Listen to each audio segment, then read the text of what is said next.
Welcome to the Herd's official YouTube channel. Make sure to like and subscribe. Don't forget to check out the Colin Cowherd podcast, all of our NFL instant reactions, and more football content. One of my favorite things came out in The Athletic. They've done it 2 years in a row. I texted the producer this morning at 4:40. Oh, jeez. It's called the NFL Hope-O-Meter. So they go and they do a survey, second year for The Athletic. They do a survey with fans. How optimistic are you with your team? So this is pre-Micah trade. So Micah was still a Cowboy when they did this. So the teams at the top, they're loving life in Denver. And, it's Philadelphia, Ravens, Lions, Bills, Rams, Chiefs. You would understand that. The shocker is look at the bottom, the least optimistic teams. Colts, Saints, Browns, Cowboys. Again, this is pre-Micah Parsons trade. Second straight year, Dallas, third from the bottom. They have a franchise quarterback that it's at least B to B plus, no state tax, free agents, decent weather, great facilities, big-time weapons. Third from the bottom. That is a 100% complete indictment of Jerry Jones. That is an anti-Jerry Jones vote. I started talking about this 3 years ago. It maybe sounds cruel, a little mean, but we got to keep it 100. This has become old Al Davis with the Raiders. Jerry's become old Al Davis with the Raiders. He keeps trying to sell the fans something, and they're not buying. And what's amazing about this Hope-O-Meter poll in The Athletic, number one, Denver. Isn't that shocking? 2022, they got a new owner. They were awful. Fans, Sean Payton, everybody now. They're number one. They're above the Chiefs, Bills, Ravens, Rams.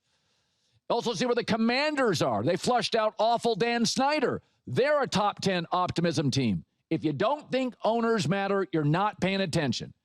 Dallas is in the same group as Cleveland, the Saints, the Jets, the Colts. These are teams that have chaos at quarterback. So, and I'll tell you the one thing, because I watched this documentary on Netflix with Jerry. He had a big ego then. He's got a big ego now. He was a savvy businessman then. He's a savvy businessman now. The difference is when he took that job, he got the best coach available on the market, Jimmy Johnson. Over the course of time, as coaching has become more crucial than ever, more important than ever, and there's more great young coaching, Jerry does not respect the profession. This is a quarterback coach league, and he doesn't respect the position. Brian Schottenheimer was on nobody's radar. I think the last time he interviewed for a head coaching job was 14 years ago. He was considered an old school offensive guy. Nobody was lined up for him. Forget head coach, at coordinator. Maybe I'm wrong. Maybe he crushes it.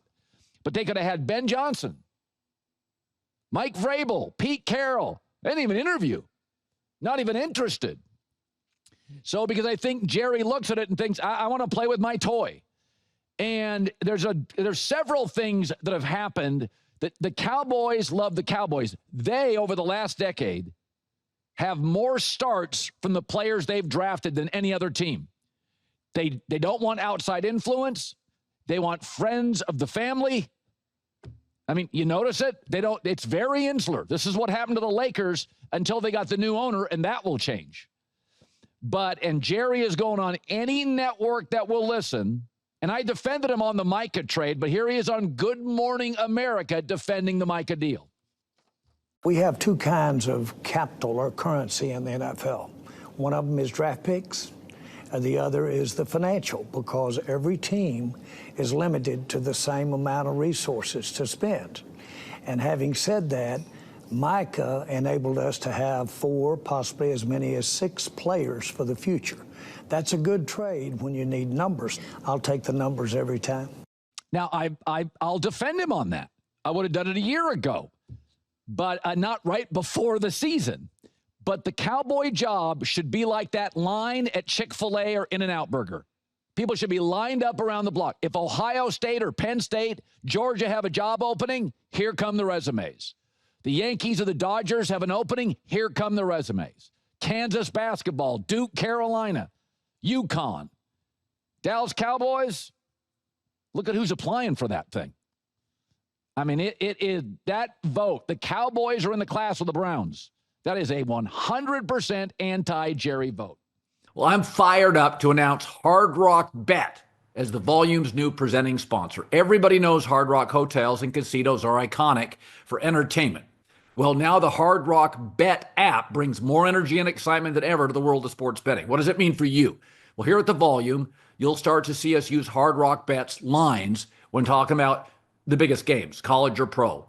We'll give you all the crazy stats from Hard Rock Bet Stats Hub, which is right there in the app. Plus, we'll be taking the show on the road, doing live broadcasts, meet and greets right from the Hard Rock properties down in Florida. The Hard Rock Bet Sportsbook app's the only legal sportsbook whenever you're in Florida. It's also live in Arizona, Ohio, New Jersey, Indiana, Tennessee, Virginia, Illinois, and Colorado, with more states coming soon. So right now is the perfect time to sign up.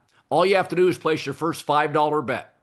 If it wins, you'll score $150 in bonus bets on top of your winnings. That's $150 more for you to bet this football season. If you're in New Jersey, you can also hit the Hard Rock Bet Casino app. It has all the same casino games you'd play at one of their properties. All your favorite games from Atlantic City, practically everything you want to bet across every sport, all in the same top-rated, nearly 5-star app. So head over, sign up today.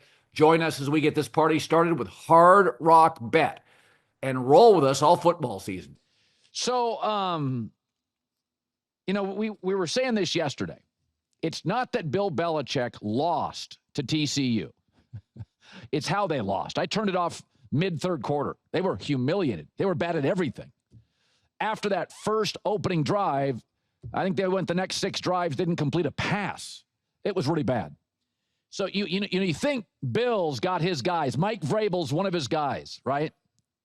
Here's Vrabel on WEEI radio talking about Bill's opener with the Tar Heels. You coached in college. It takes a while, don't you think, to get a program going? Come in there like that. I don't know. Urban Meyer won 12 of his first 12 games at Ohio State, so it didn't take him long. That's my experience in college football. Ouch. For the record, Lincoln Riley, first year at Oklahoma, 12 wins. First year at USC, 11 wins. And you guys don't like Lincoln Riley. Urban Meyer, remember he took over for Ron Zook? It was a mess. First year, 9 wins in the SEC. At Ohio State, 12 wins. Jim Harbaugh, Michigan, took over Brady Hoke, a disaster. They didn't have, they weren't getting guys drafted in the first couple of rounds. 10 wins. I was there for the opener. Kurt Signetti at Indiana Basketball School, year 1, 11 wins. Sonny Dykes, TCU, first year, 13 wins.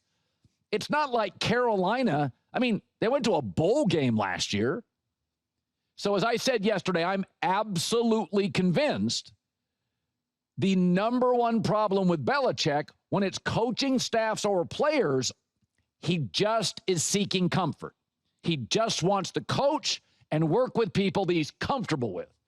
But the other thing I think is interesting is, like, if you're a great actor, you're Tom Cruise, you're Marlon Brando, you're Samuel L. Jackson, Anthony Hopkins, whoever you are, if you have 2 or 3 duds in your career, I do not hold it against you. You're still a great artist. You're still a great actor, right? If you're a great athlete, Michael Jordan, and it ends ugly with the Wizards, or you're Shaq and you bounce around the league, or you're Patrick Ewing, and it ends with a lot of turbulence and a lot of losses, I don't hold it against you. It just disappears into the ether. But I no longer can look at Belichick the same, because without Brady in Cleveland, without Brady in college, without Brady in New England, he won 44% of his games. He averages 19 points a game. It would be as if Phil Jackson left Michael Jordan and could never win again. But Phil proved in Albany of the CEA, Michael Jordan, Magic Johnson, if you gave him the pieces, he would dominate the league. Wasn't a great GM. He was older, whatever. It's the Knicks, James Dolan, whatever. But it is different. Like it does, in my opinion, it does affect how I view Belichick. I can't help it. I watched that. Nothing works. Nothing worked early in New England. Nothing worked late. I'm not saying Belichick didn't help with Dante Scarnecchia. Didn't help Brady early. But by the end, I felt like Belichick was getting in the way of Brady. He got in the way in that Super Bowl against the Philadelphia Eagles. Wouldn't play Darius Butler. Got in the way. Tom should have won that. Did New England even punt in that game? He got in the way with personnel. He could not draft receivers or tight ends or Pro Bowlers offensively. I think he carried Tom in the first couple Super Bowls. Last 8-10 years, I'll make the argument, just as often felt like he got in the way. And you can be an actor, you can be an athlete, you can be an artist, you can deliver clunkers. But there is something about what I'm watching.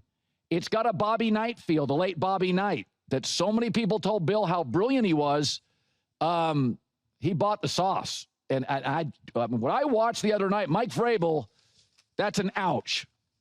Yeah, Urban Meyer went 12-0 first year, taking over for a 6-7 team. That is a big ouch. That's keeping it 100.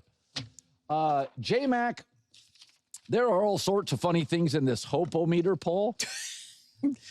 Should I ask where the Jets were or not even worth it? I mean, honestly, my Jets hope right now, like 11%. Like, I don't think there's I will say. Big injury this morning. Oh, what was that? Vera Tucker, significant arm injury. He gets hurt a lot. He's hurt all the time. Yeah, he has been a really good interior lineman, but he has struggled with health. We're not going to be good this year. By the way. I don't know. You've been very critical of Charles Barkley through the years. Yeah, I mean, you've been very critical of him. This morning, I'll take a shot because I don't buy what he's selling me. I don't buy what Charles Barkley on a podcast is selling. I love Charles. You don't. I love him, but I'm not buying what he's selling me, and I'll talk about that next.